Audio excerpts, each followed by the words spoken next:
brief discussion. I've just watched the Hughie Fury fight. Thanks to everyone who sent me a link for that. Really do appreciate it. I was away a day or two recently on the hunt for some new work actually, and yeah, I've just come back. I've just watched the fight. First things first. What I would say is it's not the most spectacularly eye-catching performance from Hughie, having actually watched the whole fight. In many ways, the fight does resemble, to an extent, a glorified sparring session.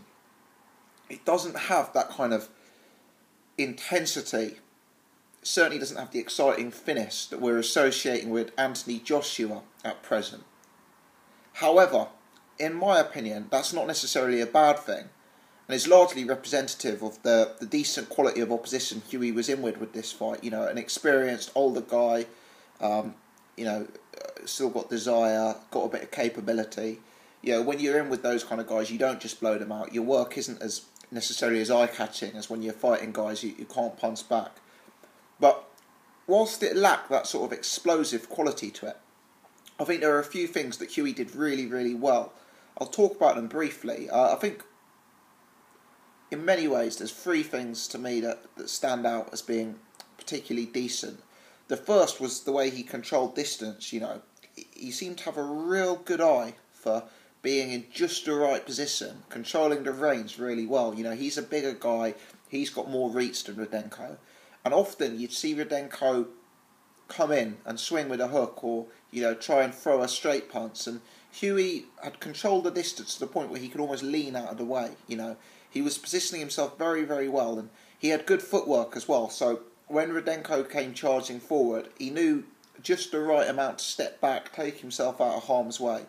I thought that was really, really impressive, and will stand him in good stead if he can keep developing that skill, because as a taller guy, there's going to be a constant urge for heavyweights, Derek Chisora style heavyweights, to try and get on the inside, fight in close, and come inside of his jab. And I thought the way he controlled that distance and the way he measured himself was really impressive for a younger heavyweight. I thought the second thing that stood out for me was he was getting hit every so often, but it was very rare to see him taking real clean shots. He seemed to have a way of anticipating shots, and there was quite a bit of leaning, quite a bit of ducking, etc. So that when he was taking shots, he didn't seem to be taking really hard shots. And it wasn't that Rudenko wasn't throwing decent shots, it's that the way Hughie was taking them, he was kind of riding them, trying to slip them, but if he was catching one, he'd position himself in a way that the impact was limited. And I thought that was a really, really decent skill for the heavyweight division. I think finally, the thing I really liked, and although it didn't make for the most spectacular viewing, his ability to tie up a heavyweight like Rudenko. He was okay in the clinch, Hughie. There were times when Rudenko was coming too close and he was able to kind of wrap him up, move the action back into the centre of the ring, use his boxing again. And I really, really liked that. So those were the few things that stood out. But overall, the main thing I got from this was the calmness of Hughie. Like, at no point in the fight did he look panicked. He was boxing very much to orders. I could hear his father in the corner saying, you're doing well. I think after round 5, he goes, you've won every round, but you can't afford to get careless. They're just waiting for you to slip up. And for me, a real composed performance from Hughie. No excitement, no sort of dying to get a knockout, no sort of rushing him. A real sensible performance that reminded me in many ways of Tyson Fury versus Kevin Johnson, Tyson Fury versus Derek Chisora.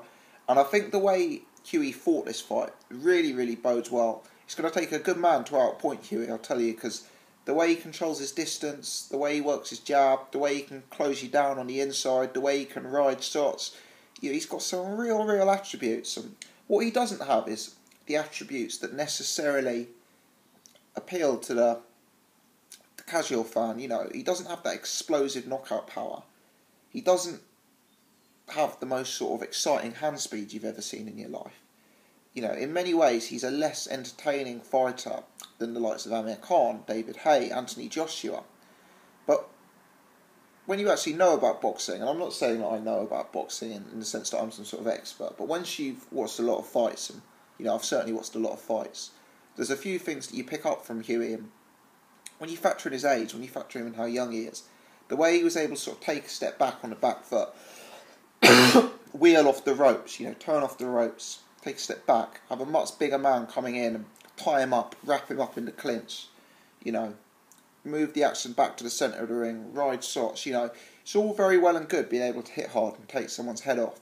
But Hughie showed me a number of skills there, not only to suggest that he can win fights on points, but also to show me that it's going to be very, very hard to get the better of him. I really liked it. The main themes were composure, calmness, being able to box to instructions, and I thought he showed a lot of subtle capabilities. Not power, not hand speed, but the jab, some combinations, backwards movement, angles, riding punches. I liked it. Not the most thrilling 10-rounder, but a real good fight in the course of Hughie Fury's continued development. Let me know your thoughts. Thanks for watching.